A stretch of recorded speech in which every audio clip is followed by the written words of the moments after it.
les contrefacteurs est puni de servitude pénale. Scandaliser bana nzambe, ko penguisa bana nzambe, biloko e autre bien bela ezebele, ko zemisa bana nzambe ya batu, ko longola bana nzambe ya zemi, ko koma na basi 5 6 7, mutapekisi yote soko botaki na mwasi o reconnaître ye occuper bana. Bapekisi yote. Mais le problème que nous refusons ici, beaucoup de soit en public, beaucoup de fingana en public, toloba, tolobate. N'a pas besoin de quelque chose. Au moins, il va falloir que ya kosala biloko wana bakanisi ba humilier papa na biso. Ba humilier te. Kosala vidéo ya ko publier mout. Nde o humilier ye. Yesu ye mo nzambe ne biso kufa bulumbu na ekulusu. Église ekufa. L'église est bouffante. Mais nous venons d'où? L'église vient de l'humiliation. Nous sommes une église qui a été toujours humiliée. S'il n'y a pas de combat, il n'y a pas Dieu. Bafinga, baloba, bamata. Pour nous, il est. Pour nous, il est. Que Dieu vous bénisse. L'évêque reste notre papa. Ba change que papa te. Change de papa. Oh, y a biso papa aux yeux du monde. Nous les soutiendrons. Nous les soutenons. Et nous l'aimons. Zela nano pambulangana. Zela pambulangana.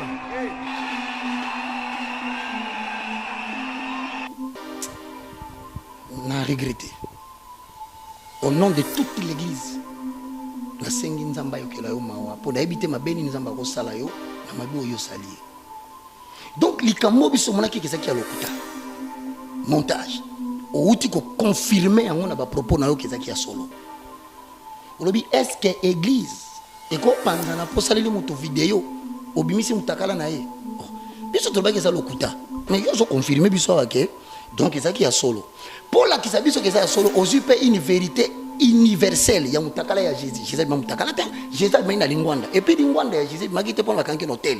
Et ça qui pour na lobiko ya batu. Au comparer un être mortel à l'immortel sans majesté le roi de gloire, les lys de Valais, la potasse de Foulon, les Shiloh d'Israël, les rejetons de la postérité de Jacob. Oh Adonai, yo kela tata o. Kanda mbelo bomika kana shero na tangazoloba. Donc, posons les fondements aussi de ça. C'est un flatteur. Seul lui sait ce qui se passe réellement dans la communauté. Au sujet, il y a existence, il y a église, il y a des rapas. Et là, c'est plus ça, il n'y a pas de Nzambe. Ceux qui battent, ils vont s'engager pour finir, ils vont s'engager. Vous voyez, il ça là. Aswali ça va on y va aller. Pour pas dévoiler ma secret, oh bah on va dans sa canane.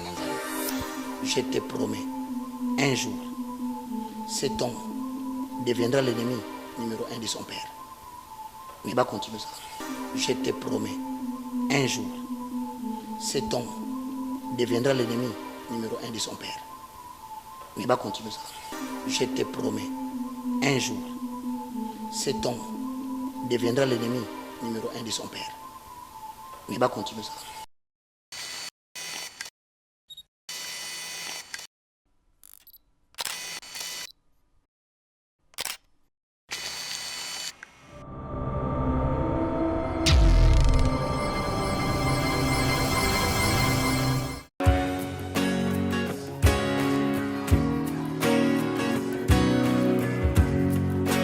Shalom enfants de Dieu, je suis votre frère, le prophète Paul Fulgence Koussou, le pasteur principal de l'église Emmanuel Rapha. Sur cette vidéo, j'ai deux nouvelles à vous annoncer. La première est, depuis décembre 2021, l'église Emmanuel Rapha est propriétaire d'un terrain grâce à votre soutien, grâce à votre appui. Et ces terrains se situent sur l'avenue Bobila dans la commune de Ngaliema. La deuxième des choses, je viens auprès de vous, mes papas, mes mamans, mes frères et sœurs, vous demander votre accompagnement pour la construction de la dite temple. Nous avons besoin de vous. Nous voulons bâtir ces temples ensemble. Vous voulez contribuer à la construction de ces temples, en tout cas, n'hésitez pas et le Seigneur ne manquera pas à vous bénir.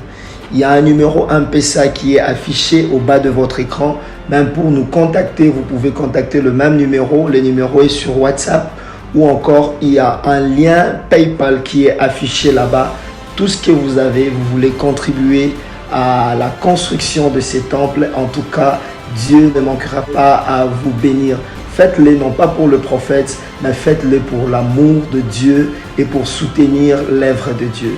Si une fois l'église Emmanuel Rapha ou le prophète Fulgence a été une bénédiction pour vous, pour votre famille, pour votre nation, alors n'hésitez pas à être aussi une bénédiction pour l'œuvre dont il est pasteur. Que Dieu vous bénisse. Shalom chez vous.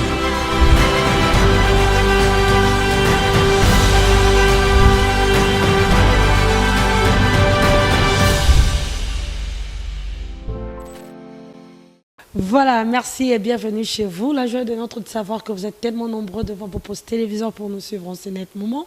Merci à vous, merci à tous ceux qui sont toujours là pour nous. Merci à tous ceux qui sont là pour nous soutenir. En tout cas, nous sommes vraiment reconnaissants et on dit merci au nom de toute l'équipe. Merci vraiment.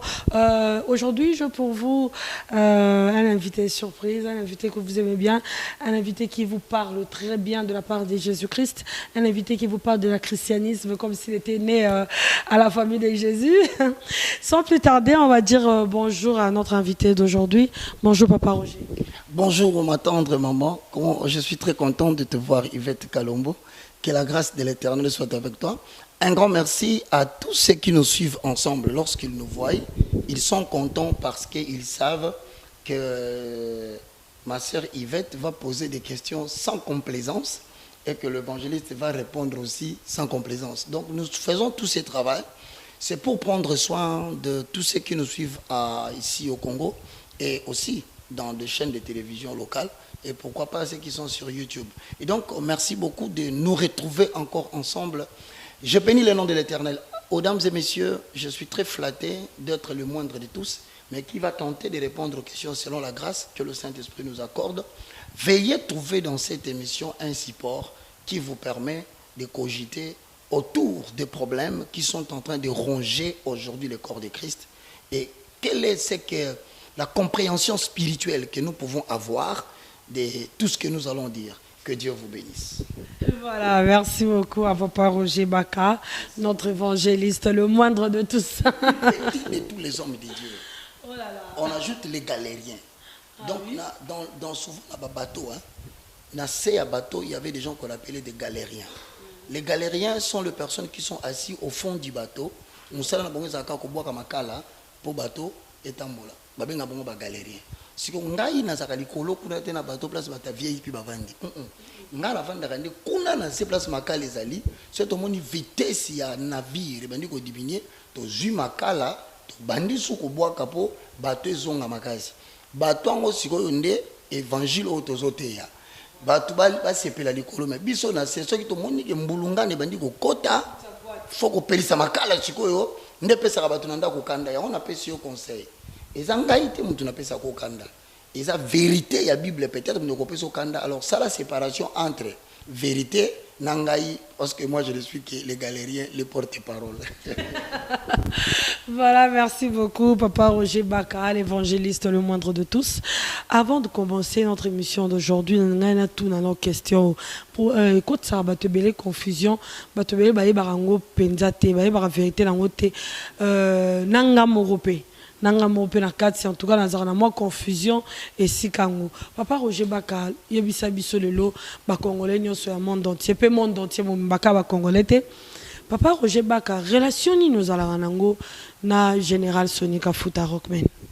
Merci beaucoup, que Dieu te bénisse na sepeli na mutuna o mingi. Parce que de toutes les façons, il y a aussi la confusion des akamingi. Il y a des gens qui cherchent à savoir en réalité, pasteur Roger Baka, il est assemblé la wapi. Pour biso tebi que tatane ya molimo, ndenge balobaka na Kinshasa ezali révérend Sonika Futa Rockman que je salue. Bon, pour la petite histoire qui va me prendre peut-être une minute ou deux, évangéliste Roger Baka azali membre de la grande communauté ecclésiastique Le Messager. Le messager, ezali ba 4 messagers prophètes au babimaka na cité des anciens combattants juste après le mouvement a fait pas konzambe malam. Bazo benga bon le 4 musée. Bango 4 wana nde basala église le messager ezali na cité des anciens combattants vers Barré. Ensuite to longwe wana to ekokota na Makutu nzelo e mataka Delvaux avant comme dans village. Kunande nazaki baptisé papa Luzolo si je ne me trompe pas. Kunande na yokoli kosambela mama nanga aza kosambela kuna biso nyonso kosambela kuna mutu nyonso avandi na mbinza na ngaliema aibi assembler le messager. C'est alors que na ekokuta na pasteur Sony pour le fait que période wana balongola ka batu na misala na radio télévision armée de l'Éternel. Alors ma petite sœur qui s'appelle Adèle aujourd'hui à Cap Town que je salue aussi a ebisanga yabaka balobi pasteur Sony alongoli batu na musala skoyo muninga na ye baza kotangana na EBS école ya esthétique na Gombe alobi yabaka bazoluka ba gens kendo sala test soko au réussir au travail na yope bon na kepe na sali texte wana na auto aussi ça anglais na Deyang Leader School na lycée Tobongisa non loin ya centre supérieur militaire na sali test na nga na kotaka na radio télévision armée de l'Éternel comme un présentateur d'une émission anglais. Rapidement pasteur Sony Kafuta a détecté talent nanga il y a télévision il y a présentation bon comme j'étais déjà à l'université de Kinshasa et nesiko petit à petit a comme découvrir que il y a une certaine particularité une dose unique qui a connaissance biblique nesiko a rapprocher davantage pembeni nae pour que na comme animateur principal il y a vision nae comme pour dire nazo sala émission nanga. Mais quand il a une activité à caractère public, il me communique la vision. Moi, j'entre dans la pensée de la Bible. Hein. J'explique les choses pour préparer les gens à la rencontre de l'événement.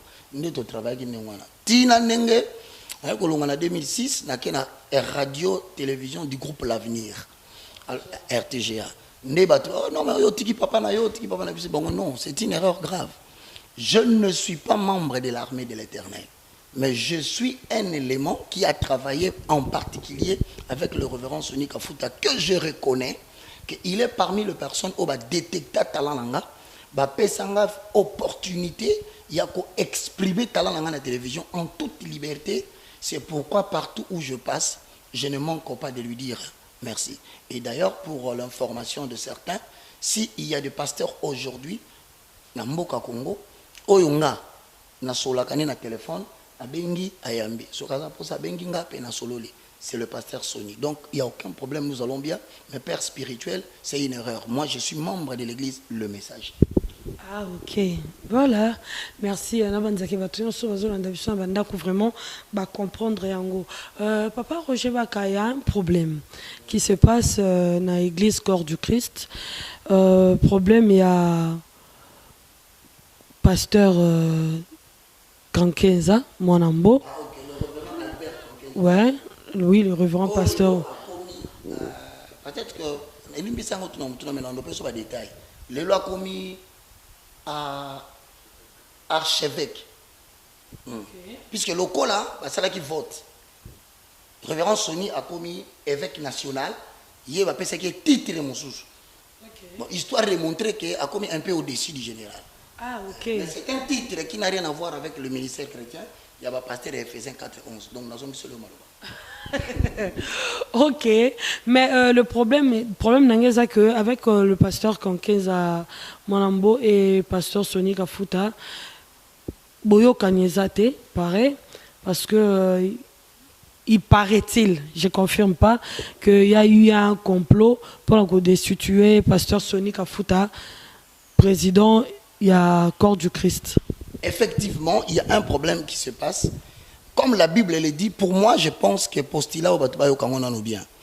À chaque génération politique correspond une génération, il y a sacerdoce qui accompagné dans l'exercice de leur fonction politique.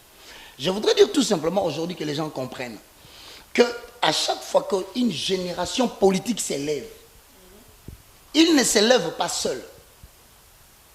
Comme ils ont reçu de l'Éternel un don de gouverner, il leur faut l'intelligence. Il y a participer à un conseil secret de l'Éternel pour aider dans la prise des décisions pour gouverner Mboka. Donc, avec le président Mobutu, si je ne peux citer que ces noms, même quand tu parles de l'autorité politique, peut-être qu'il est en train de me suivre, je le salue. Au remarqué, nous avions déjà des gens comme le pasteur Soni Kafuta Rockman, qui était déjà là comme prêtrise. Ne croyez pas que le président a autant de combo. Kabila père, quand il est arrivé, c'était la même chose. Prêtrise, prêtrise, c'était entre autres le pasteur Coutinho Fernando, le pasteur Soni Kafuta. On passe. Même temps où Kabila fils aïe, lui au contraire, a collaboré avec Bango et Bele Koutukoleka. Entre autres, je suis désolé, on ne sait pas recadrer la vérité. Et pourtant, on va travailler dans le cadre de l'église de Réveil au Congo comme étant une interface avec l'État. Ça veut dire quoi? Quand l'État prend des décisions sur des affaires qui engagent l'avenir de la nation. Maman Fobo Kamakambo, très bien dit. Lorsque le gouvernement ou l'État ou le président a une décision sur les matières sensibles de la nation, il consulte les différentes confessions religieuses. Tous en 5 ou 6. Si le responsable a sa point de vue et par conséquent, a désidérata à l'État pour faire comprendre la population dans cette église. Nous avons l'islam représentant la Bango à Koutanagana Bakonti. Nous avons l'église kimbangiste représentant la Bango à Koutanagana Bakontamboka. Nous avons le représentant des églises de réveil à Koutanaka. Le représentant des églises non dénominationnelles, non conventionnelles, Bakutanaka. Église catholique, Bakutanaka. Batuana na tangelo bakombo. Eza batu oyo, tant musuboye bakati. Makamu musuboye komona na mboke peli moto. Baye bakango avant. Puisque basolo laka déjà avant, l'État a ça. Donc, eza la élection, bango baye baka. Eza bani ba repousser l'élection, bango baye baka.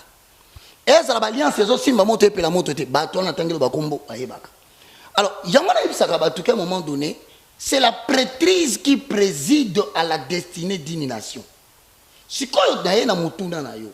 La question est de savoir pourquoi pasteur Soni, révérend, et la révérend Albert Kankenza, Bayo Kanité. Au moment où Maï, so au moment où il colle comme des vagues. Yebaka vago bomona likolo eza mukie o ezo sala manase ya muzindo ya kosakana te so ba kitisho na vago wana okufi donc ba bazo digérer mo makambo bomona koswana parce que ba yebi vraiment vago wana eza nini te. En réalité, nous allons avaler les rouleaux, nous allons poser les fondements. Tite chapitre 1 le verset 10 à 11 et le Bible. Il y a en effet parmi les circoncis. Ezali na boye katikati na batu ba kata mangenga. Donc ba kombo la tangia ya ba pasteur. Ba benga bango ba circoncis. Non pas quant à la chair, mais circoncis quant au cœur, en accord avec Romains chapitre 10, le verset 9, je paraphrase. Si tu confesses de ta bouche le Seigneur Jésus-Christ, si tu crois dans ton cœur que Dieu a ressuscité Jésus d'entre les morts, tu seras sauvé.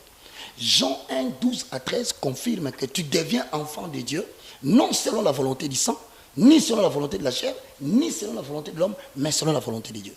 Maintenant, la Bible dit dans 2 Corinthiens chapitre 5, le verset 17, si quelqu'un est en Christ, il devient une nouvelle créature. Maintenant, le fait que tu es devenu une nouvelle créature, il y a des gens qui ont dit pour la yemoko.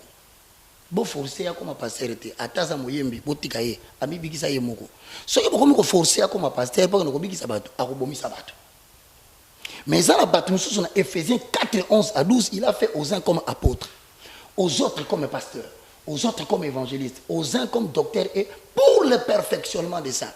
Donc bato yo so mona to benga ba représenter ba plateforme et ça bato ça premièrement la mission. Il y a qu'à découvrir talent naturel, il y a Yvette Kalumbo. Qu'on ne vous trompe pas. Tu peux faire 20 ans dans une église, si tu n'as pas détecté quel est le don que Dieu t'a donné, tu ne peux pas participer à l'héritage que Christ nous a laissé. L'héritage s'exerce par les dons, et les dons est lié à la découverte de la grâce que tu as. Donc, tant que il va te comment ça va. Grâce sur grâce. Grâce sur grâce, on est à la balabala. Grâce sur grâce, on est à la cate, tant qu'il va te bloquer dans le supermarché.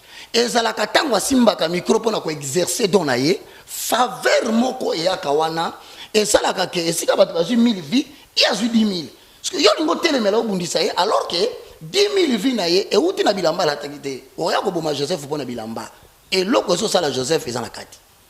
Ne yango so to beta lisolo awa ba weleli nini. Pasteur Soni azala qui votait président il y a l'église de réveil au Congo. De tristes mémoires dans l'action image et le cas problème na mboko. Pasteur Asimba talanzita munene. Je vais retrouver un état. Balati c'est tala kabaka tatoja ba catholique. Cérémonie mbesala miona ba batu balapi bandai.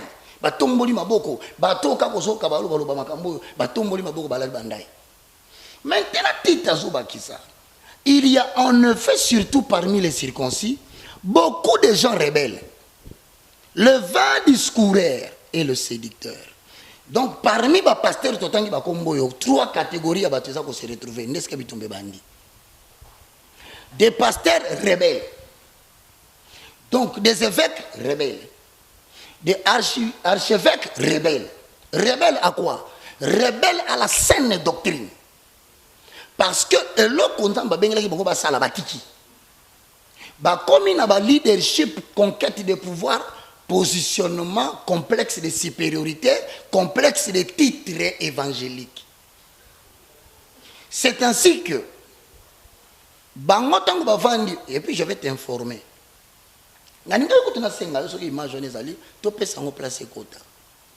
Place pasteur oui, nalingana lo bankuto après so c'est ça qui nalingana senga Freddy so ka balancer les biso image ya pasteur Soni Kafuta ndenge azolo ndenge azo confirmer que y a deux pasteurs au bakota magie Freddy Soki banani penza ou bazolo ba makambo mabe ezangai na pes exemple yemoko prédécesseur nangai Albert Kankenza mwana mbo na période moko bo a telemelaka cardinal Monsengo na ba déclaration na ye do ba déclaration ya sala kitango a telemela cardinal Monsengo wana nde zalaka malamu nzambe azalokumu ezali parce que ezali moko ya wazaka vice président nangai ayaka koyambula yete ezana bato songolo parmi ba leader ba initié na kabal juif na kindoki ba bisi yo zaka na kati ya bible bazobima bazobi kene na butu to samisaki makambo wana l'église a réveil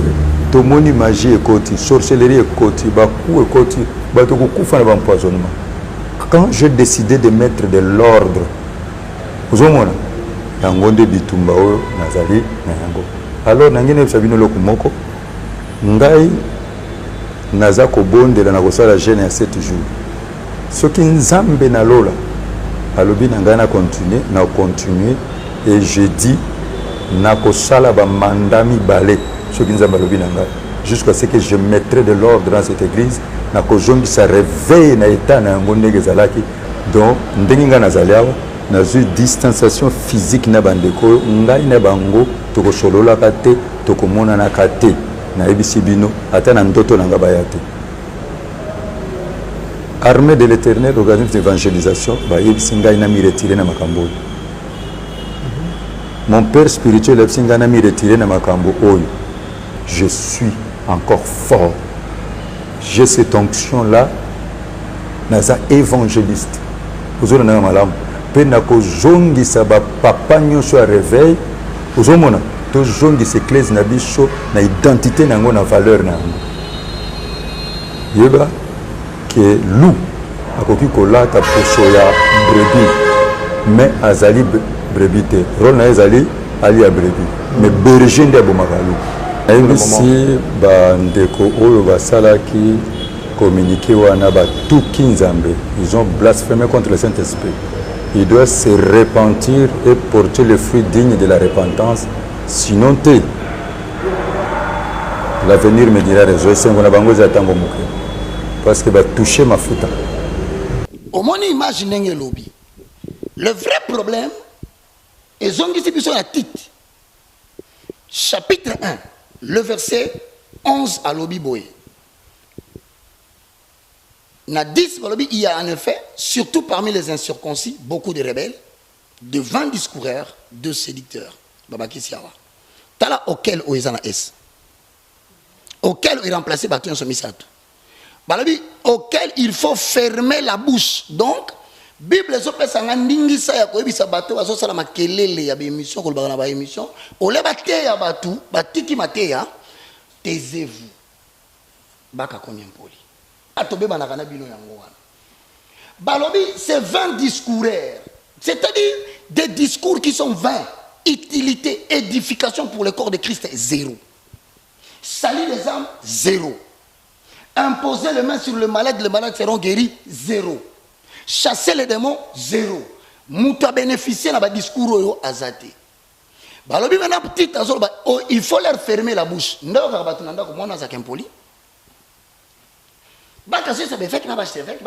Mais oui papa,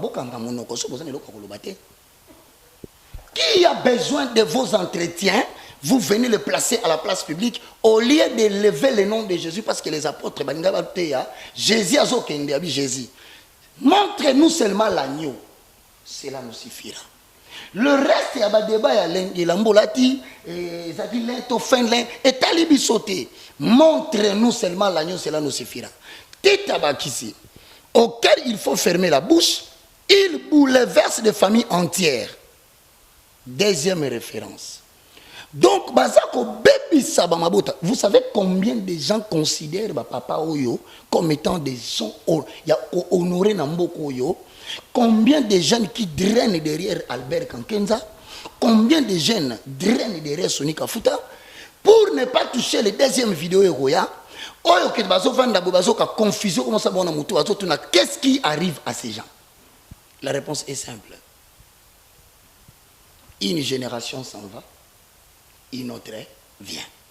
Dieu est en train de balayer les hommes de Dieu. Mais dans un texte, contexte, il y a le pasteur Sony. Il dit ceci, je cite. Tant où il est à côté de Moussalo, a détecté que le pasteur, côté qui na soloka, j'espère que ce bon si sont en boyoka lobi, côté na bondoki. Mais ça fait 7 ans ou 10 ans. Dans les cas de la télévision et des émissions que je fais, et même dans la salle de lobby, Batu Basimbi Kisi Nambo Kanabiso, Katikati Basai Nanzambe Bazali. Ah non, on m'a traité de tous les mots.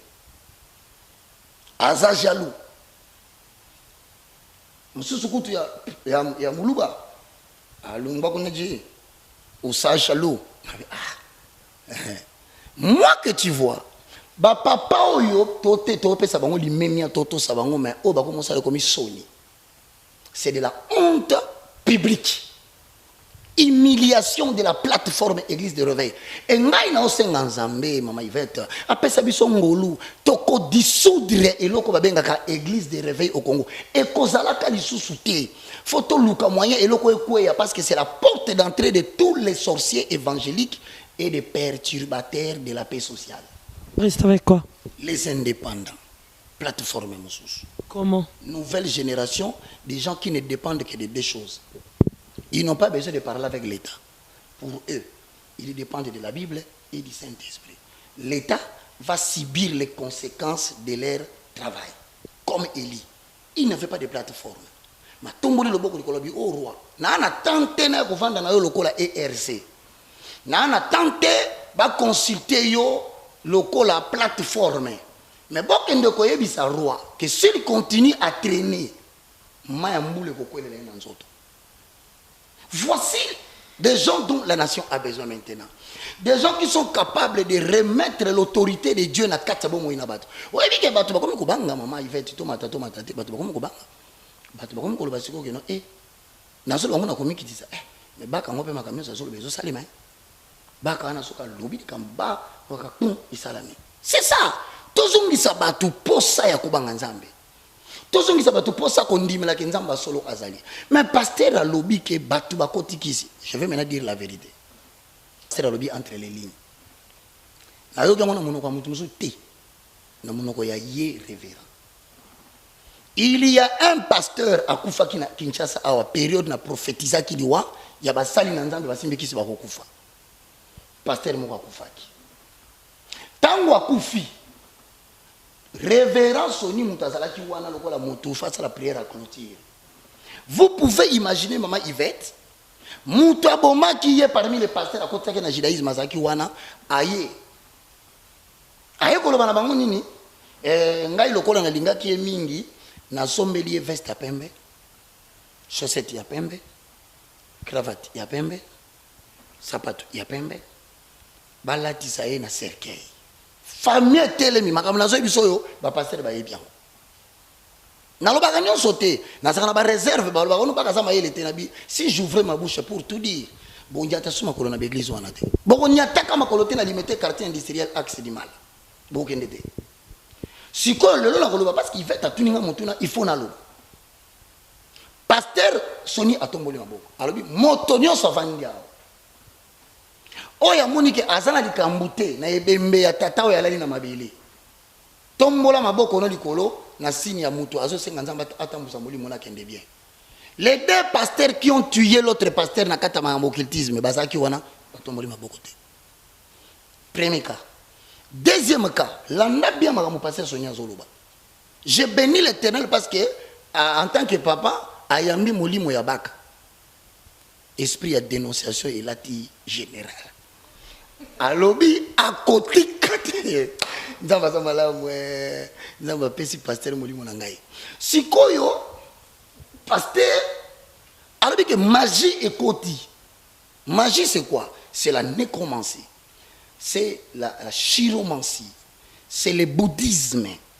Je te dis et je le confirme. Depuis Naloba qui va passer à Simbikis, les lots responsables qui se millions. Mais je vous informe qu'il y a limité. Il y a un pasteur réputé. Azana Bouddha Nandakune. Ekobima. Rien ne restera caché. Bouddha na yo. Ekobima. Bakoye bayango. Mais maintenant, comme révérend l'obiango. Nanya fingi révérend. Nanya l'obélier mabe. Sikoyo, le vrai problème, ce n'est pas ça. Le vrai problème, c'est que naebisa kibino ke ba pasteur oyo, ba kutanakana ba politicien. Le problème des élections de 2023, ils ont parmi ba problème au moni, ba tubazu lettre ba ke kotanga. À partir d'aujourd'hui, le révérend Soni est destitué. Je ne suis pas dans leur conseil statutaire pour naïba ceux qui ba na droit au salon totek. Wan etalingaite. Maintenant, vous n'avez pas remarqué que l'élection de Malonda, et ça que juste quelques jours après, pasteur Sonia, c'est monsieur Belé, église catholique, dénoncé, Albert Kankenza suspendre. Il y a des choses qui se passent en bas pour l'élection 2023. Et maintenant, le peuple fixe le regard sur les politiques, alors que, tirer la ficelle, disant que Bandimio Bazakayabiso, dit, Bandimi Bazayanani. Qui vous dit que biso zabandimi na bino? Pour que beaucoup misa biso la plateforme, yoka siko yelo zo kamisanga. Pendant que bazo bundawana, nazo yoka siko yoke ba créer au conseil des églises de réveil. Telle place église komi. Église komi na ba au conseil. Siko ba longoli ba ngonyo so mibale. Po ba katolika mbwana ba nommé pasteur la bandal bakayawa Godé yenda komi président il y avait l'église de réveil na au conseil donc baba qui s'est communiqué na tanga qui je le salue en passant avec tout le respect que je vous dois alobi azali interface exclusive entre l'église et l'état donc bozo wele la nini na bati très beau ke nango siko so église mbongo bimi na l'état bani basala likamuna l'état ba obenga sonité ba obenga archevêque te fo ba benga epo yende président ce que peli kamboye matata epeli moto yenda sana droit likolo na bango ozomona etikali siko place moko etikali lokola basi déjà au conseil des églises de réveil c'est que etikali au chérubin des archanges des te bakende par terre laissez-nous, vous n'allez plus faire d'autres mandats. Bokende kakapo, sonyo kisi biso ba jeune, yango to na conférence moko to lancer mikolo yo dénommé la responsabilité de la nouvelle génération face au scandale des vieux prophètes. C'est pour dire autant. Ba pasteur wana ba bunda, bazo bunda pour l'intérêt de l'évangile. Il y a des intérêts dans la Katiwana. Personnel? Bien sûr, personnel. Tu sais qu'il y a des avantages. Oh, l'État paie ça avec l'église. Est-ce que vous savez que l'État donne des subventions à les pasteurs dans le 8? Natanga. Et des bisous. Mais pasteur Nani, Denis Lessi, à la télévision, il y a du pasteur, il y a Rambon, il y a Pembon, il y a président honoraire Joseph Kabila, mais c'est pas un pasteur qui a mis même à ça les droits de réponse et mission.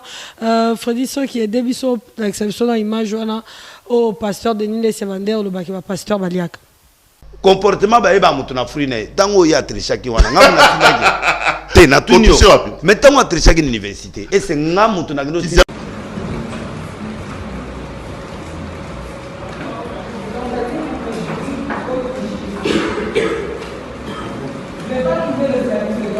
c'est abonné au la code alobi yo sala université te code yo tangate code na bien yem tabane université yo tangana université te ngana tangana lumbasi université code nini babio ya ba prof na biso makasi wana ba yebi na on na code nini yo c'est la base na code code ça qui c'est 11 droit coutumier c'est 11 mutu a rappelé bitala kuna ndé ngwana donc yo confirmer que ça qui ne tricher mais ba to ba monite conflictuel pourquoi on connaît la réponse donc yo mo centre tricher nini tricher nini deuxièmement yi a na TV au président tangate ils allaient passer dans ma mboka na biso de voir qu'ils ne vont être dirigés par les gens qui n'ont pas eu même les bacs.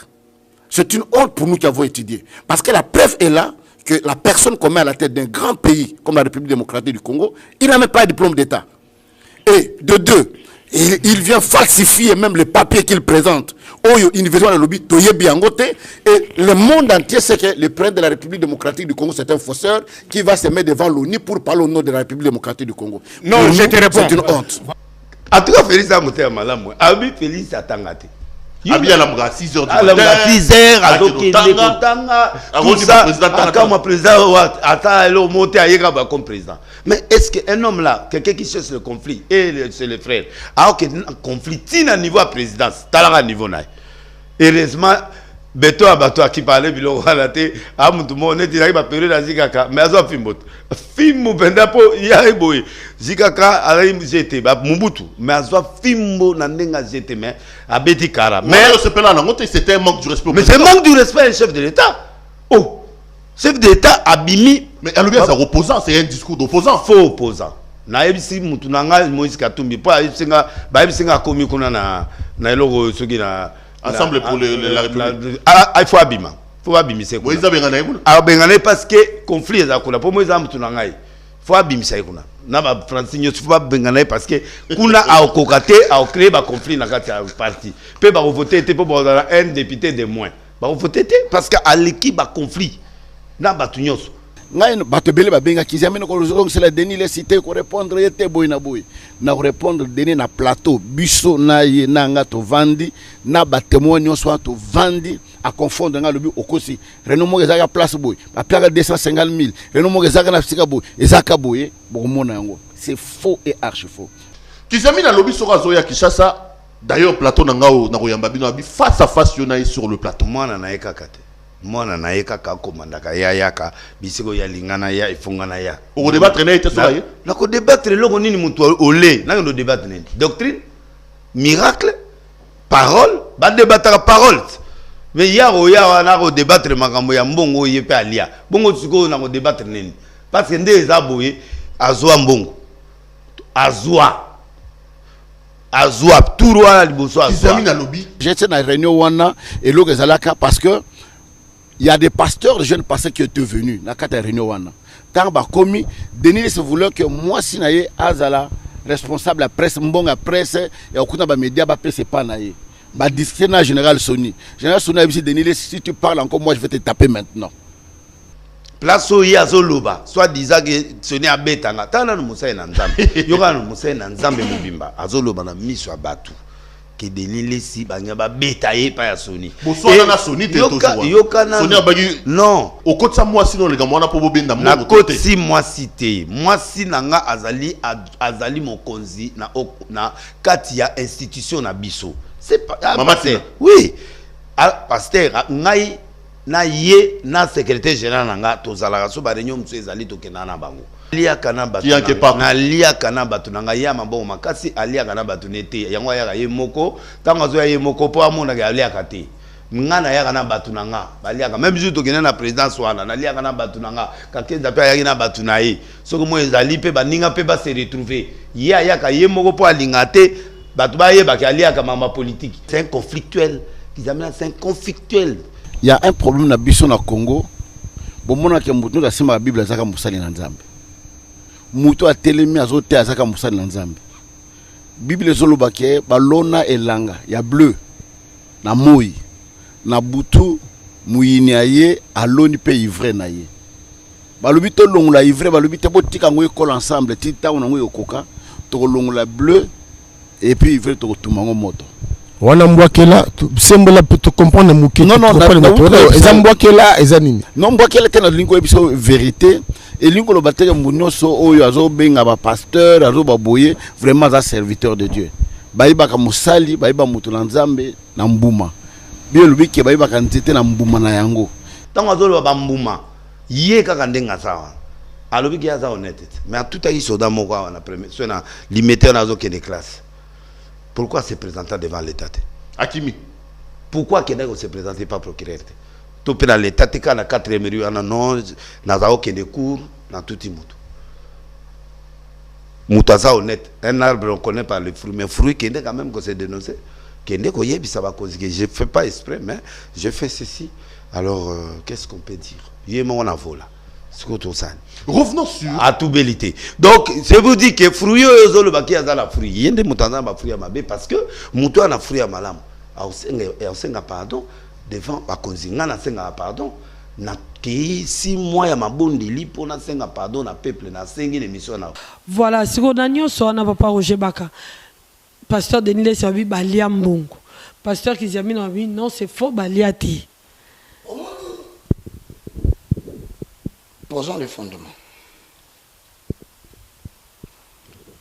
La Bible dit ceci, dans le livre de 2 Timothée, chapitre 3, le verset 1 à 3, pendant qu'il y a des sache que dans le dernier jour, il y aura des temps difficiles. Car les hommes seront égoïstes, amis de l'argent. Na bandeli na lingala parce que batumso bakoza bayoki te boyebaka ke na tango na suka bato bakozala na tango ya pasi ma mingi bato bakolinga azwaka biloko ye moko na se babakisi moninga ya misolo, c'est-à-dire bosali na mission boye ata $10 ya transport azobisa yo kutu. Il va être jeune de Fofoutan. Comme belé. Donc, il y a une chose sala mbongo. Il y a un moment de Nilesi.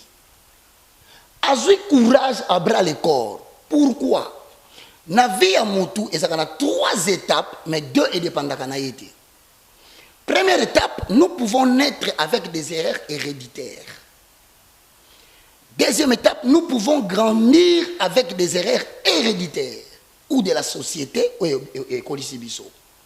Mais troisième étape, ne mourrons pas avec les erreurs de la jeunesse et de la société. Non, on va donner laisse pas comprendre que Nzamba si abotoli eta mususu nyonso.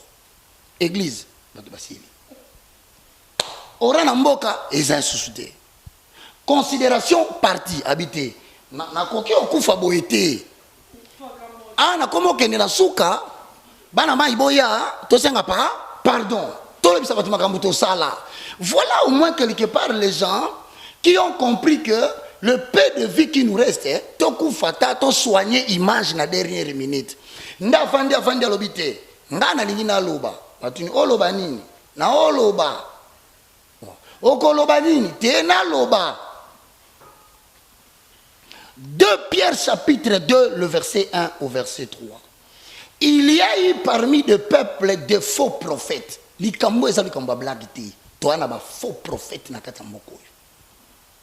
To bengi bango musu baza ba prophète de la majorité présidentielle. FCC. Bango omata okita ba noto na ye emona kaka. Muta FCC a gagné.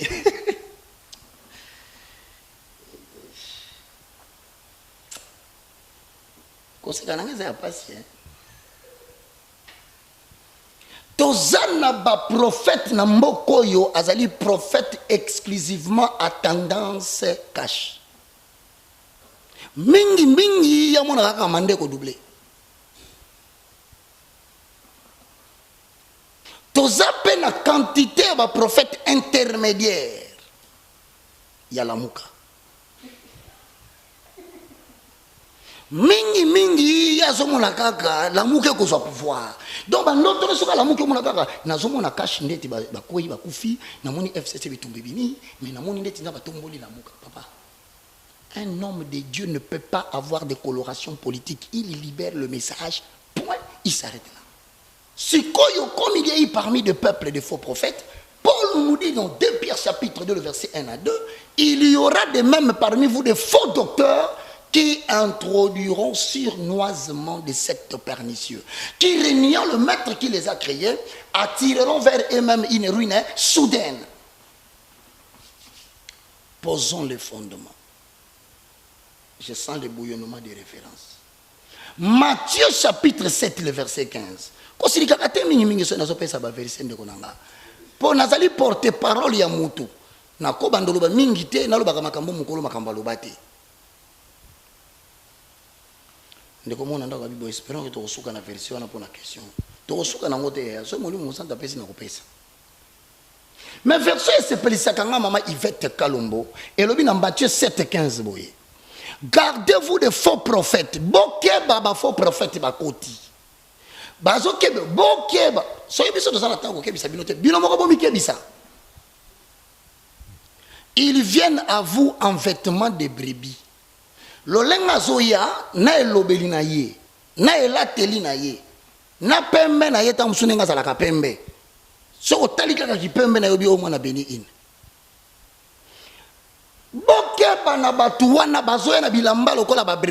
Nous avons des jeunes faux prophètes dans ces pays qui ont emboîté les pas pour pérenniser les aventures de faux prophètes. Mais ce sont au-dedans de loups ravisseurs. Donc, un jeune prophète Bogar, il a dit Bogar, puis à l'atelier bilamba, au tali ou école, mingi école mao. Pour moi, on a pensé que mutu ya beni ini. Mais na kati na yeba lobi lou. Donc nyama ya mbwa ya zamba. Est-ce que ngam tu na bengi mbwa ya zamba pasteur? Prophète, aux mbwa ya zamba. C'est la Bible les reconnaît. Puis que mbwa ya zamba na yo a caractère ya ko rançonner batu mbongo. Si koyo awa pasteur alobi prophète alobi ke ba pesa ke biso mbongo. Tolia. Moninga na ye alinya résister. Vidéo ezali. Alobi batu ba pekisi nga kutuna répondre de nile cité. Nga na lobi mukolo na lobaka ke nzambe ako exposer ba homme de Dieu na Congo makamyo so bosala. Les gens m'ont insulté de tous les mots. Jour na tombola musapinabi ainsi dit l'Éternel. Ézéchiel 34. Nazongela. Biso to kolemba ba verset hein. Ba verset to kopesa. Soki yo siliki Luka Bible mususu te akapatu po tozo comprendre bino te comme ka to komolanda bino. Ézéchiel 34 alobi boye mama nanga. Je suis vivant, dit le Seigneur, l'Éternel, parce que mes brebis sont au pillage et qu'elles sont devenues la proie de toutes les bêtes des champs, faute de berger, parce que le berger ne prenne aucun soin de mes brebis. Donc, le pasteur va tiki na bango makambu ya église. bapakati mbangu batiki kobatela mpate bakomi konolia mbongo na présidence motuna nazotuna Denis Lesi na bapasteur bazowanga na kebaliaki mbongo. Moi je vous confirme, avant que le chef de l'État ancien a quitté pouvoir, 2 mois ou 3 mois plus tard, bapasteur baliaka 150 000 $, je crois, par chacun. Kaka ba bozotanga bakombote na bandambu babombana na limité kota poids lourd. Mais beaucoup de l'État, l'État zazobati. Pouvoir en place bazobati. Ce qui va opérer va passer un bon ba yebi ke ba ko wanga na lobby ba garda ka ba image. Maman Yvette, tu peux t'imaginer. Ba pasteur bazwa ka mbongo ba liaki tuna sikoyo ba liaki mopona nina bandi pesa ba hypothèse de travail. De l'élaboration d'un projet de recherche. Cours dispensés à l'université de Kinshasa, faculté des sciences économiques, 2e année de graduat. Les hypothèses sont des réponses approximatives qu'il faut vérifier pour les confirmer en thèse. Bien, on est beau vérifier. Ce qui va aller à Kimbongo, soit, c'est parce que il fallait-il faire taire certaines personnes qui étaient contre ce qui allait se faire à cette période-là? Point d'interrogation. 2. Est-ce pour accuser le jeune pasteur ou les autres pasteurs qui s'opposent à ce qui voulait se faire? N'a pas service spécial dans le renseignement? Point d'interrogation. Tolia Kimbongo, est-ce pour endormir la population avec une prédication dont la thématique viserait de désintéresser la population de la vie politique? 3. Bolia Kimbongo, oh bazobetela biso di solo, était-ce pour empoisonner des politiciens en leur demandant d'aller prier pour eux ou les opposants? Question mark. La Bible reconnaît que vous ne prenez plus soin des brebis de Dieu. Ole Soukawana, vous prêchez les gens des choses que vous-même vous ne pratiquez pas. Il est écrit dans la parole de l'Éternel, tout ce qui n'est pas fruit de la conviction est péché. Moninga walia kimbonga moni ke tellement va dénoncer. Et puis il y a une dénonciation ridicule. Préparez-vous, hein. Tout ce monde que vous voyez, moi, je ne sais pas. J'ai rempli mon ministère, je ne suis pas un homme parfait. Mais j'essaie de faire un effort pour rester attaché à la mission. Pour nous avoir un jour. Na lobi na batu na omona liwe zoya. Mais na limité.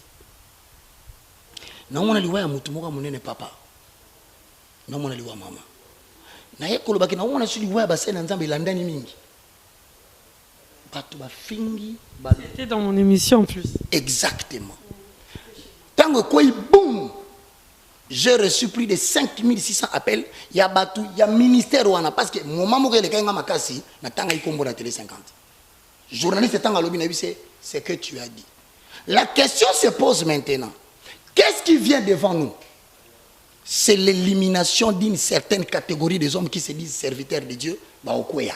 Donc, pasteur Nyonso, que Dieu est en train de stipuler que d'ici 2021, le 1er janvier, d'ici avant Tokoma date au Bazo Bundela, pour la Tokoma la 2023,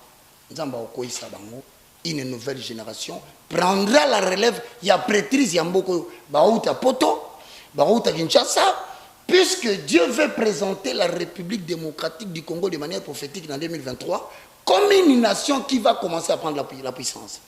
Déjà sur le plan régional, toutes les frontières, le pays Nabiso, on va combattre Kabiso, Nzambo banda ko affaiblir bango moko jusqu'à ce que les drapeaux de la RDC et kolongwana mboko bakangango et ozonga. Lorsque azolo moninga ke plus loin Toliaki. On n'y a pas le billet, il peut pas le bétail, pas passer Sony. Il y a quand des alliés parce qu'il y a le président, de la République, à sa dignité, à la président. Tala Nzambe appelle ça le mauvais esprit de Dieu et attaqué bato. Bozo mala bato bazo soana bozo kaseza pamba mama Yvette. Nzamba zo bimisa bato na poisa. Nzamba bandi ola tsabino ke soki na lobaki na bino ke bakaza na raison.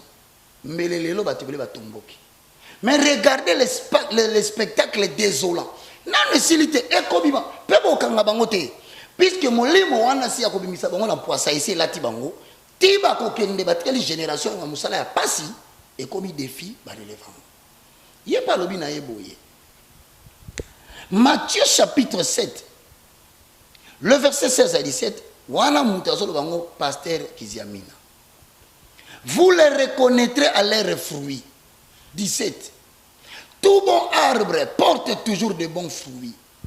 C'est ainsi que, na conclusion, au Koyoka, na 22 bazoloba, plusieurs me diront en ce jour-là, Seigneur, Seigneur, n'avons-nous pas prophétisé en ton nom? N'avons-nous pas chassé les démons en ton nom?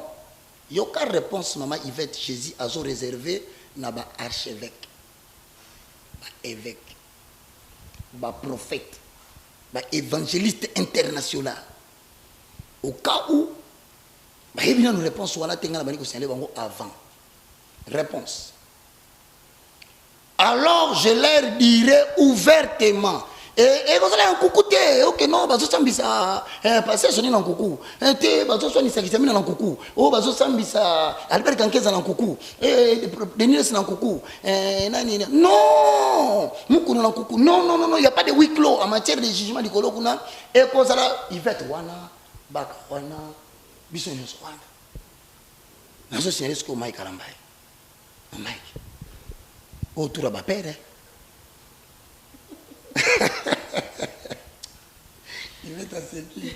C'est mon frère que je salue. Alors, je ne vous ai jamais connu. Retirez-vous de moi, vous qui commettez l'iniquité.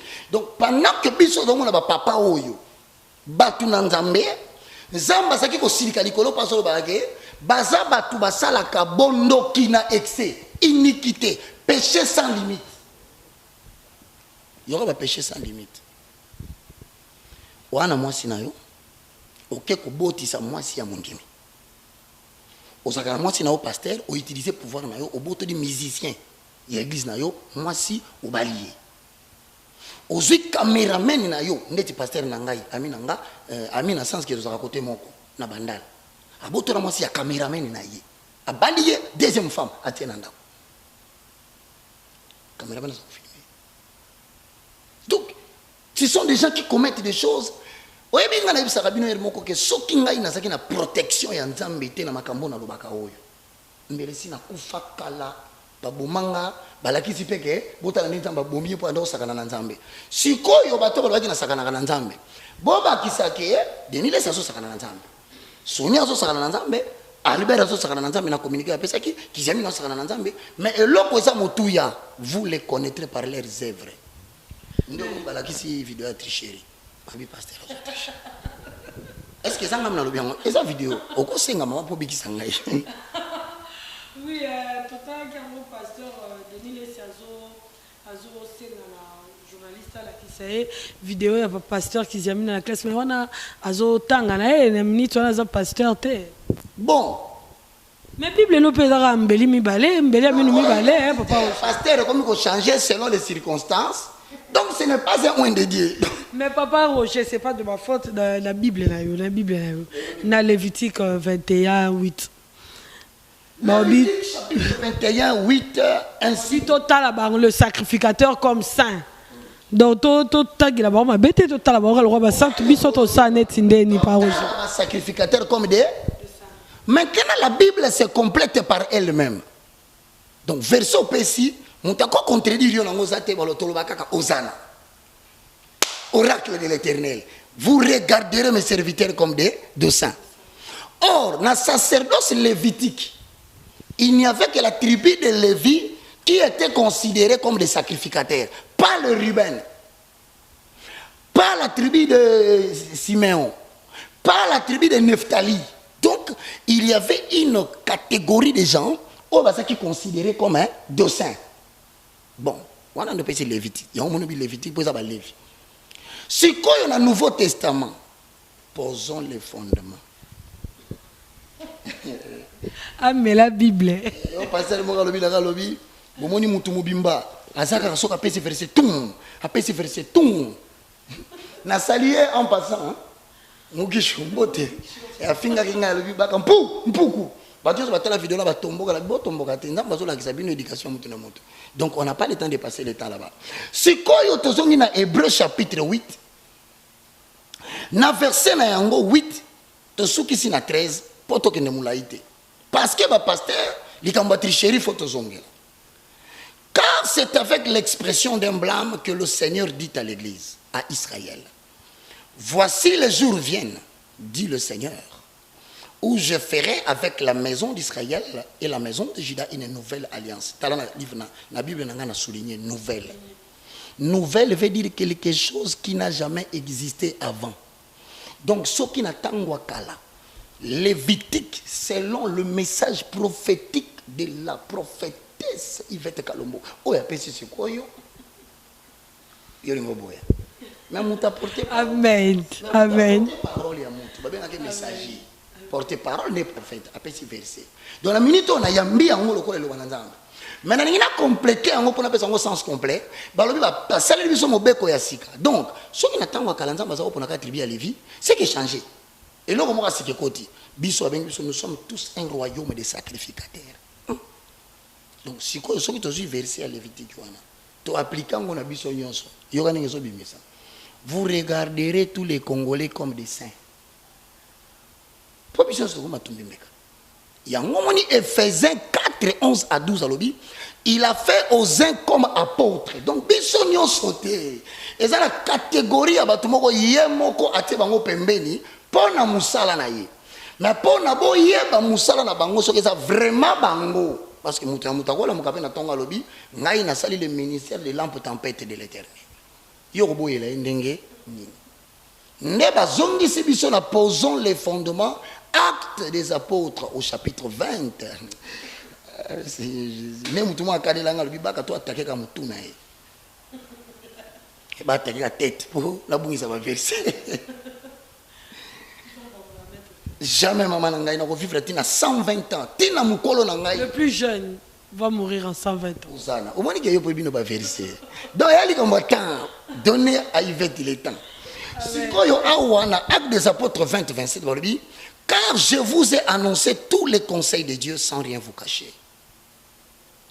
Prenez donc garde à vous-même et à tous les troupeaux sur lesquels le Saint-Esprit vous a établi évêque. Pour paître l'église de Dieu qu'il s'est acquise par son propre sang. Je sais qu'il s'introduira parmi vous après mon départ, Paul Nazoluba. De loup criel, oh Matthieu 7, 15 à l'obaki. Bako kota katikati na bino basa ba loup criel. Donc tozali awa, ndeno betano di solo awa. Si nous devons regarder tous les serviteurs de Dieu et des sacrificateurs comme des saints, donc on risque total à peba loup criel basa katika na biso comme des saints. Or c'est un loup. Beaucoup bien que c'est ndengene. Oh là là, Papa Roger, et comment on peut ça moi liboro. Mais Papa Roger, tout le monde qui pasteur de Dile Salobi na Congo de Tozaboye, Moussala Nzamba solo azate. Yo pe Papa Roger za katia basala Nzamba ro ya katia Congo. Yebisa biso za ya solo, to ya solo te po mo lobi que pasteur de Dile Salobi ko dévoiler ba faux. Poye moro a commis le s'est racheté. Le roi y est mon pas à la Congo. C'est que y est payé à faux, toi à vrai. Binonio so basa nzamba Congo. Boza va faux, toi boza va vrai. Maman ngai mutuno tuni ngai avant de répondre yo, je vais poser les fondements. Poser le fondement. Voilà les rouleaux. Et là quand ceux qui ça comme les maman, ici quand nous ka batombo kaka, bakolo baloba binono. Ti ponda kanga ba versa. Ya musala ngai. Thessaloniciens chapitre 3, le verset 14 au verset 15. Et si quelqu'un n'obéit pas à ce que nous disons, par cette lettre, notez-les. to expliquer français pour Bible comment en français. Lettre au balo bezali de Genèse en Apocalypse. Si koyo a Paul a commis ba Thessaloniciens. Abi soki bokuti na kati na mboka na bino mutu moko azo reconnaître te que makambu to koma o eza solo. Donc ce qui prophète entre guillemets s'il affirme que na Congo musa na nzamba zate. Or Bible zoloba il a fait aux uns comme apôtres, prophètes, docteurs, évangélistes, pasteurs na mboko yo. Siko nzambe alobi ke atie batu na mboko yo. Mais yo lobi omoni mutute. Nana komi lokuta nzambe. Tala niveau ya manquement ya respect envers Dieu. Et le kwana otena qui continue yangote. Si kolokolo respecter l'être oyote o reconnaître que nzambe azondi makatia basali na mboko yo. Même moi je le dis, il y a des hommes de Dieu puissants dans ces pays maman balikana TVT.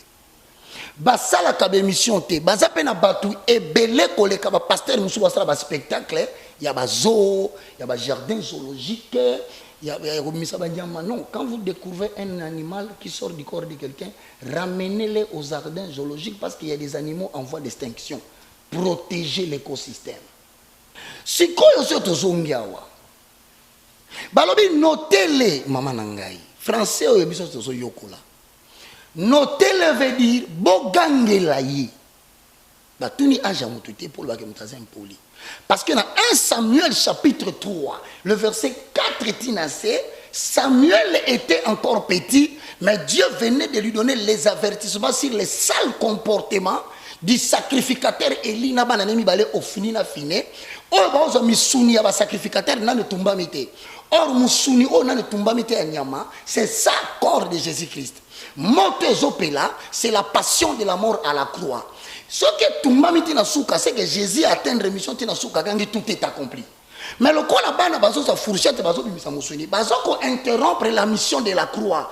Jésus a yebisi Samuel na kata Bible na tango bengi nzamba bine yebisa Eli mwana na ba mwana na ye, il se rend coupable des choses qu'il ne comprenne pas. Bazako bebisa prototype ya la mort de Jésus-Christ sur la montagne de Golgotha. Nako beta bango. Lobana ina prévenir ye bandakala azoyokati. Lolenga tozo prévenir ba pasteur ya jardin zoologique.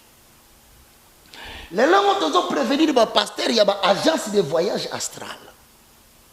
Le long tozo prophétiser ba pasteur ya église du futur. Oui bien. Non, évite papa Roger. Vous êtes en retard. Nicolas Obimi mingite. Côté internet. Comment église du futur? Église du futur. Tala nombre ba pasteur nyonso omona na kati wana. Eza ba pasteur ba décider ba lobby hein. Église eza na retard en termes de mysticisme. Ba lobby église faut bande pumbolo kwa Aquaman. Utali film Aquaman moi muto azo na jepe na maya zo tambula pona mukili. Ba pasteur faut bande sala biloko ndengwana. Utala film ya Avatar moi na tambula kadikola nyama mo azo pumbwe. Ba pasteur faut bande pumbwe ndengwana. Faut mutation pasteur abimi azongi na 1999. Azongi so pas 2020 beaucoup tani a otuni na bi koko na 2020 pesi ngambote na 1998. Donc bali to ko na niveau wana. C'est ainsi que nazo expliquer awa. Bible zo bisabiso que soki bomoni mutu azo test azo tosa makomi oyote notele. Siko notele babaki do bogangila donc na gangeli pasteur prophète. Si tu n'as rien à dire, s'il te plaît. Ndate mutu no Bible bi kanga munoko. En bon français balobi fermer la bouche. Mais en français il y a bana ya France. Il y a Paris 65e arrondissement. L'affaire tais-toi. Siko yo osili ke limo na ngaite mna lobi yango papa. Bible mtolobi na peso ka synonyme. C'est pour te dire abimisi nzambe mutalokota en disant qu'il n'a pas comme ça dans Ok, voilà, papa Roger, nangeto solamuke to simba un peu makambu ya pasteur Mukuna évêque Mukuna o azwaki mo ba problème bakanga qui est na centre de rééducation ya Selemba o babengi na komba makala après tant abimaki premier dimanche premier dimanche ya ACK mutatea ki kuneza ki pasteur voici l'homme mutatea ki alobi problème o yela ki papa na ye na osepela yo mo landango après na ko meka un peu ko décortiquer question ngai. Vous dites ce qui s'il vous plaît. Nakoyebisa bino quelque chose. Omoni bato oyo basalaki kalikile ya kosala biloko wana bakanisi bahumilie papa na biso. Bahumilie te. Kosala video ya kopublier mutu nde ohumilie ye. Yesu ye moko nzambe ne biso kufa bulumbu na ekulusu. Église ekufa. Église ekufa. Mais nous venons d'où? L'église vient de l'humiliation. Nous sommes une église qui a été toujours humiliée. S'il n'y a pas de combat, il n'y a pas Dieu.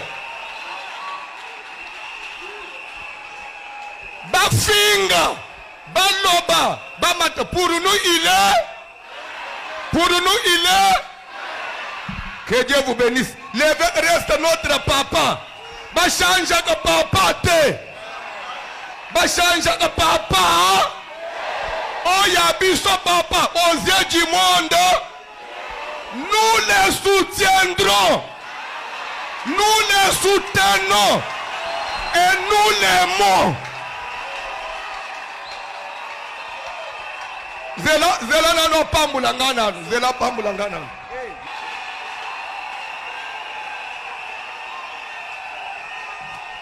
Voilà, mais ngana moni na totangi ka Bible na yo papa Roger na Genèse 9 20 à 29 totali bongo makasi na evi ke yo na mutaba verset na banda ta muketi là comme à niveau là.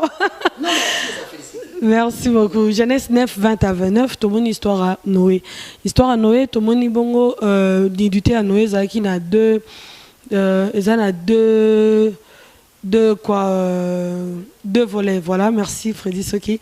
Nudité à Noé, il y a deux volets. Nudité, on ne peut ça qui chame malédiction. Même nudité, peut ça qui chame na Japhet bénédiction. Mais tout le monde pasteur a le problème à nudité, à comparer nudité à Papa Naya Molimo, na nudité à Jésus-Christ sur la croix. Papa Roger Baka, selon yo, au code décortiqué à Ondeni. Ça ne m'a pas dit, Naïmba. Papa n'a posé le fondement. Nzambe obwakisi Congo pona nini? Kolopo anezo bwakisa Congo. Mokonza mboka ye asali na stade de prière, apesi des chroniques 7-14, il a posé le fondement comme Baka. Babengi pasteur liboso abito kendeti na lifobo. Babengi yami balé a komi carnivore, lobi azoka posa soit président.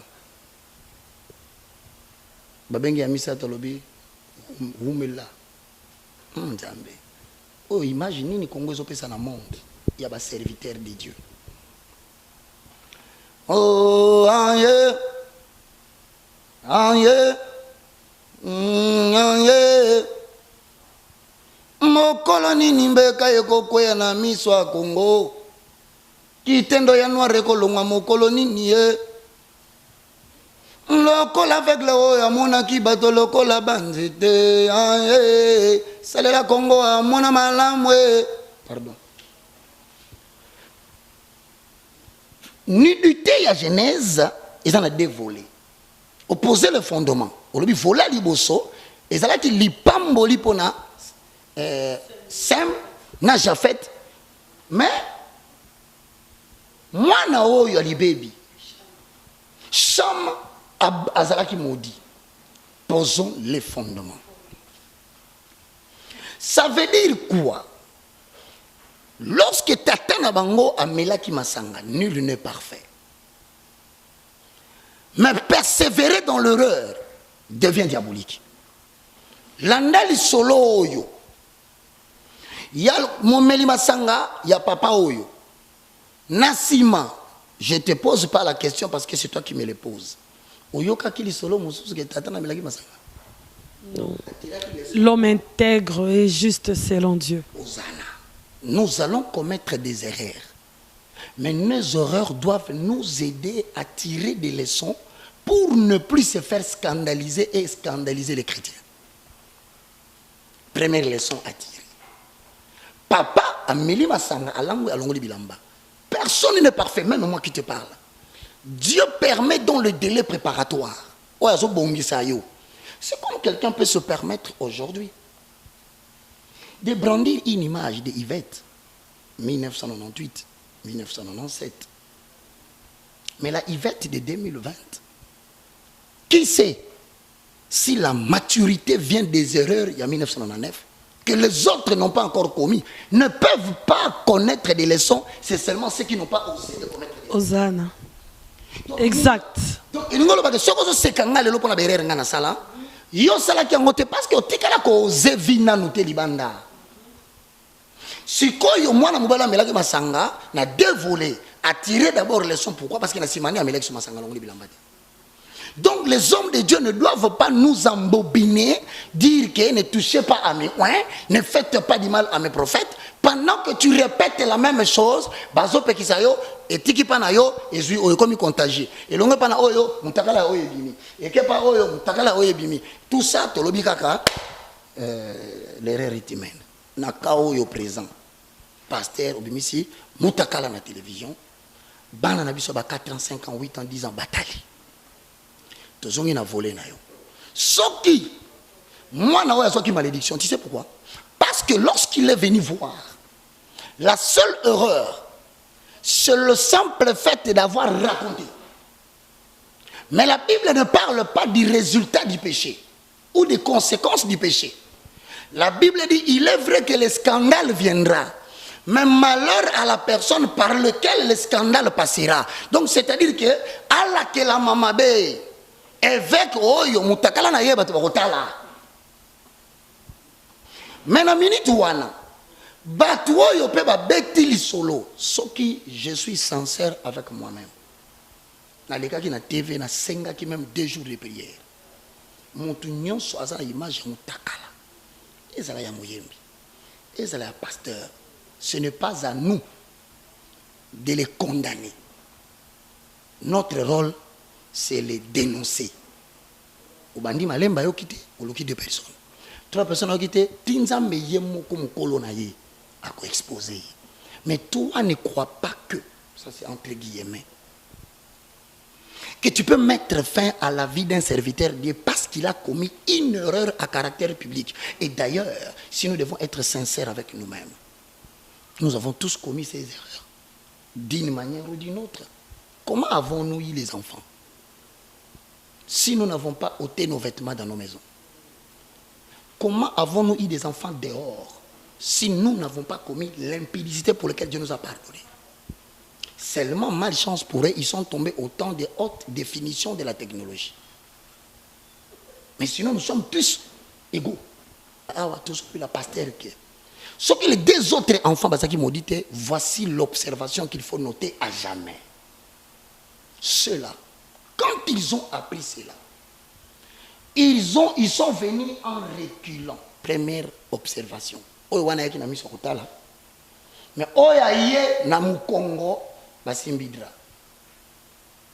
la différence entre le premier qui est venu voir pour parler, à la différence des seconds qui est aussi venu pour ne pas voir, mais pour aussi parler. Mais parler avec qui? C'est ça le problème. Tant qu'on va finir que papa bilamba, papa baseli papa ti pongi ya kwiti esili. Nasima papa yemoko amoni ki na lala ki ne lambote. Nous devons couvrir nos parents pendant qu'ils sont en train de commettre des bêtises. Mais la couverture n'est pas couvrir ce qu'ils ont fait. C'est de prendre les vêtements que Jésus avait remplacés lorsqu'il a constaté que Adam et Ève étaient nus. Il les a habillés, mais il les a réprimés. Il ne faut pas caresser l'antivaleur. Mais papa Tuni Bango, nalala ki boite. Pendant que nalala ki boite, et lambo e matindengeni. Babite, bango mi balende bango wa yuste papa biso mtomona kiyo. Mais ba rappeler que olangwa ki. Donc là qui on a des bisous mon papa réalisé ma bersali. Je pense que makambo pasteur ya Kalembele Mbalobi n'a regretté. Au nom de toute l'église, la sengi nzamba yokela yo mawa pour naibite mabeni nzamba ko sala yo na mabi oyo salié. Donc likambo biso mona ki kezaki ya lokuta. Montage. Outi ko confirmer yango na ba propos na yo kezaki ya solo. Olobi est-ce que église et ko panzana po saleli moto vidéo obimisi mutakala na ye. Oh, biso to ba ke za lokuta. Mais yo so confirmer biso ke donc kezaki ya solo. Pour la kisabiso kezaki ya solo, ozupe une vérité universelle ya mutakala ya Jésus. Jésus ba mutakala te. Jésus ba ina lingwanda. Et puis lingwanda ya Jésus magite pona bakanki hôtel. Ezalaki pona lobiko ya bato. Au comparer un être mortel à l'immortel sans majesté, le roi de gloire, les lys se dévalaient, la potasse se défoulons, les Shiloh d'Israël, les rejetons de la postérité de Jacob. Oh Adonai, yokela tata o mawa. Kanda mbelo bomika kana shero na tangazoloba. Donc, posons les fondements aussi de ça. 1 Corinthiens chapitre 3, le verset 12 à 13. Or, si quelqu'un bâtit sur le fondement avec de l'or, de l'argent, de pierres précieuses, du bois ou du foin, du chaume, de l'œuvre de chacun sera manifeste. Et nous avons en 2021, Tito Silisa, na 3 mots totikali. Bato risque mon nom belé. Pour be venir me bou et ningi simboka. Koto yo bato bazo mona mo ko telemesate, koto mo ko telemesate, surtout ba pasteur ba kotaki na buzuba. En conclusion, on a gagné temps. C'est un flatteur. C'est lui. C'est ce qui se passe réellement dans la communauté au sujet il y a existence, il y a église, il y a bandal. Des rapas. Et là que c'est plus ça qu'on a pas ensemble. Ceux qui battent mi balé basangani pour finga et basakana nae. Obelo nya sala. Aswani ça ba mi balé. Pour ba dévoiler ba secret. Je te promets, un jour, cet homme deviendra l'ennemi numéro 1 de son père. Mais il va continuer ça. Moi, je m'arrête là. Ok, merci Papa Roger. Papa Roger, avant de continuer, on se paye au moins image. Là, il y aura une image. Au moins, une image après Freddy, ce qui a été et puis on se retrouve juste après.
Voilà, nous préférons tous ça va image comme ça Papa Roger a repéré sa biso idée nae impression nae par rapport à la vidéo to na aussi na Freddy so qui a la vidéo et puis on se retourne juste après. Nous, l'argent vient par la prière. Hey, ça, c'est encore une autre aberration évangélique. C'est pas vrai. Dieu n'a jamais donné quelqu'un de l'argent en réponse à la prière. Oh mon Dieu. Je crois au Dieu des miracles. Amen. Je crois au miracle man. Yes. Mais je peux vous dire, tous ceux qui se sont enrichis, ceux qui se sont établis dans la prospérité, ne l'ont pas été par la prière. Oui. La seule voie, canal, vecteur, couloir qui conduit à la prospérité financière, c'est le travail. Amen. Oh. Voilà Papa Roger, vidéo Albosso, tout le monde bon Papa Coutinho Fernando, vidéo Anessa Libez en disant que non, ils allaient dans la chambre d'hôtel, ils ont madame Moissi, mais bon, il y a lobby qu'ils allaient qui aide soignante. Tout le monde vidéo Ami Balé, tout le monde prophète Joël Francis Tatou, na prophète Silas, Obazol Bake, Nzambe appelle ça Kambongote, Mbongo Utarana Musala. Papa Roger Baka, vos impressions. Merci beaucoup, j'aime bien, et le lobby Nangayo. Oui, mais posons les fondements. Avalons les rouleaux. 1 Jean, au chapitre 2, le verset 18, 1 Jean chapitre 3, le verset 4. Natangika 3, 4. Quiconque pratique le péché transgresse la loi. Et le péché est la transgression de la loi. 1 Jean chapitre 2, le verset 18. Petits enfants, c'est la dernière heure.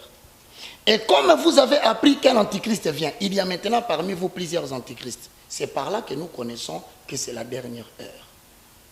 Ils sont sortis du milieu de nous les chrétiens, mais ils n'étaient pas des nôtres. Car s'ils étaient des nôtres, ils seraient demeurés avec nous. Mais cela est arrivé afin qu'ils soient manifestés devant vous tous, que tous ne sont pas des nôtres. Natuni Nengeyo Posaliwan en tant qu'évangéliste, mais journaliste de recherche. Natuni Batame, Makambo où tu as pu. Réponse Nazui. Babité. Au moins, il y a pasteur à qui problème à paralysie, partie gauche. Tilelo a continué à kiné.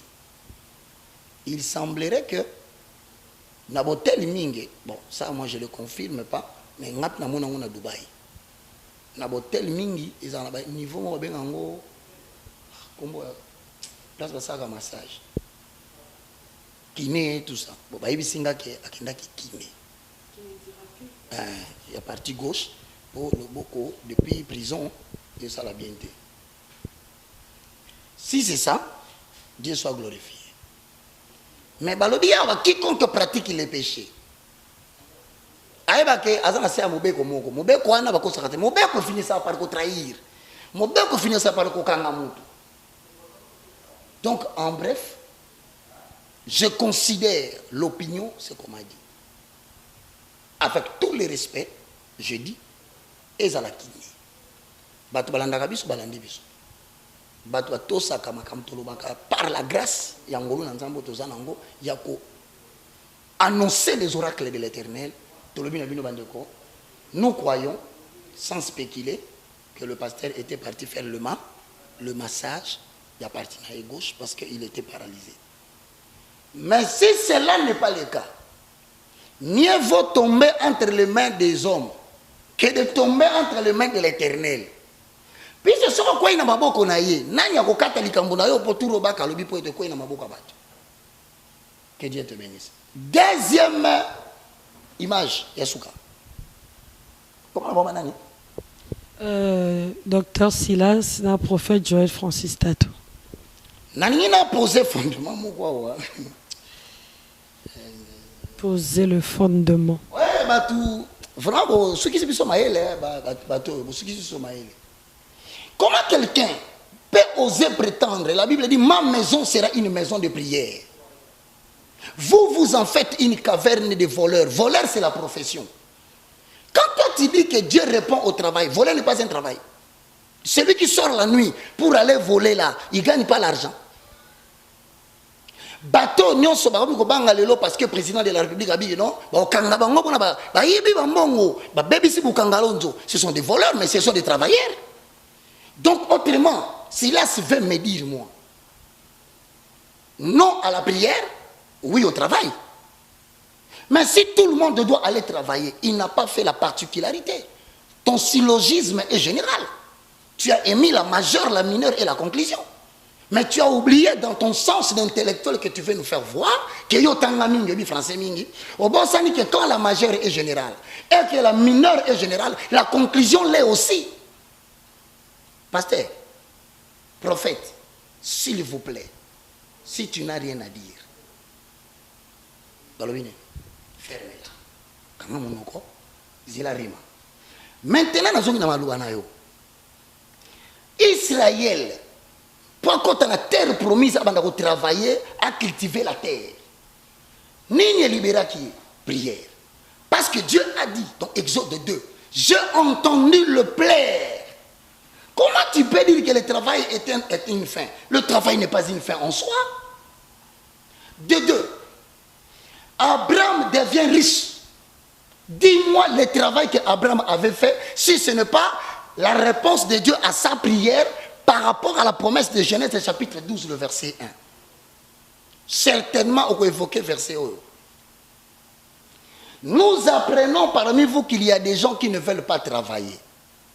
Et que celui qui ne veut pas travailler, qu'il ne mange pas non plus. C'est certainement l'argument la plus simpliste que tu peux donner.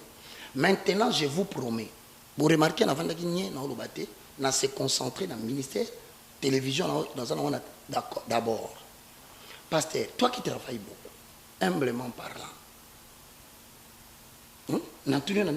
pour manquer de respect, on a annulé l'ultime fondation, il y a chrétien dans Zambé, c'est la prière. Tout est obtenu par la prière, même l'argent. Je te pose une question.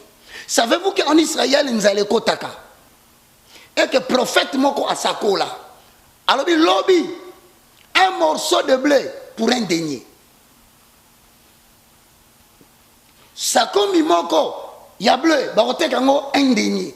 Un denier, c'est le salaire d'un travailleur pendant toute une journée. Donc, ekokita. Si on a tout mutuna, prophète Moussa Salaki a lobby, biso to travaillaka, mutaliaka kaka na travail, makambolobi oyo, atanzamba fongoli likolo, jamais, miracle boko salimate. Prophète wana yebisi a lobby, okomona yango na miso na yo ndenge to beleli nzambe boye, mais okosimbate. Lobby na tongo, nzamba pesi victoire na Israël, ba botoli biloko ya batu ba ina na mboka na bango, ba travailler te. Bazimbongo, bazibiloko. Mais tant que bazo zonga papa wana lobaki ke likolo ko funganga te, alinyaka nga porte balekate, baniataye na porte ville, baboma ye akufa, bakunda ye alia te loko moko te. Nzamba yo kalibondeli na yo a permettre batu baniata yo na mikolezo ya omona biloko nzamba ko sala na Congo te sans que peuple na ye andimate ke nzamba ya no di mabondeli. Na soki wana te. Omoni Moninga na yo waza na vidéo wana. Bota vidéo. Moninga na yo pembe. Na on va nous répondre bien ce qu'on boye. Jusqu'à ce que vous allez commencer à éviter de dire n'importe quoi et le mettre à la disposition des chrétiens. Parce que bazo sont extrabiso biloko wana. Papa tala makamba lobi. Papa tala makamba lobi. Moninga na yo avandi pembe ni wana. Beni in. Abimisa ki batu mbongo na baposha, il avait travaillé. Tu veux que je te cherche la vidéo de ton ami ou avandi pembe ni na yo, abimisa mbongo na prière. Donc vous êtes assis à deux pour vous contredire et jouer avec les chrétiens. Vous serez lapidés à la porte de la ville. Continuez. Maintenant, vous avez cherché la guerre pour manquer du respect au Dieu vivant. Eh bien, il ne descendra pas. Il vous enverra les gens qui vont vous montrer vos aberrations de l'église du futur. Sentiment, je suis en train de te dire, cher prophète. Au moment où l'église de Fitir, oh Dieu, oh waouh, tout le monde a fait mal au là. Regardez même ton mégérie. Qu'est-ce que au sentiment là,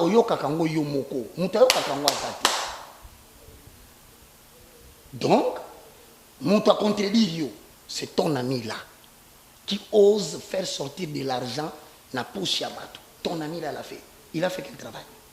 Qu'est-ce que tu dis?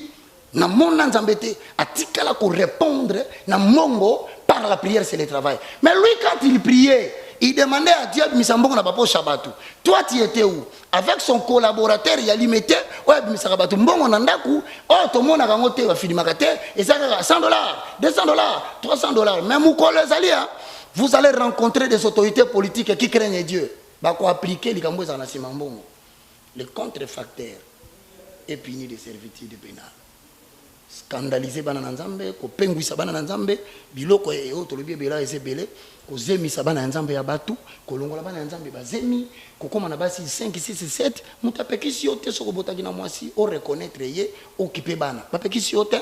Mais le problème que nous refusons ici, beaucoup ko soana en public, beaucoup ko fingana en public, toloba te nazaki musantute mais nazalaki les poseurs du fondement face il y a mutumoko pe botune pe mutuna yepe alobi il est écrit donc biso se vendre la kaka il est écrit au cas où tu étais fâché avant tu as commentaire à ma vie reconnais que je ne fais que être porte-parole de la parole. Que Dieu vous bénisse. Mais quand un message Cette génération politique qui règne aujourd'hui avec une alliance au pied d'argile va passer. Et les hommes de Dieu dont les noms ont jalonné cette émission, vous passerez avec ces gens-là. Dieu va construire le nouveau Congo. Que Dieu bénisse tous les peuples des Sion. Que Dieu bénisse aussi la télévision et RB Télévision. D'ailleurs, on a comme une chaîne de télévision à TNT. Et ils ont les sous Blue Sat. Nous avons négocié et quand on a Canal le plus. Nous avons travaillé dans chômeur pendant 12 ans. Mais nous avons une télévision. Ce qui m'étonne, toi tu donnes des postulats. Mais vous avez la radio. Vous avez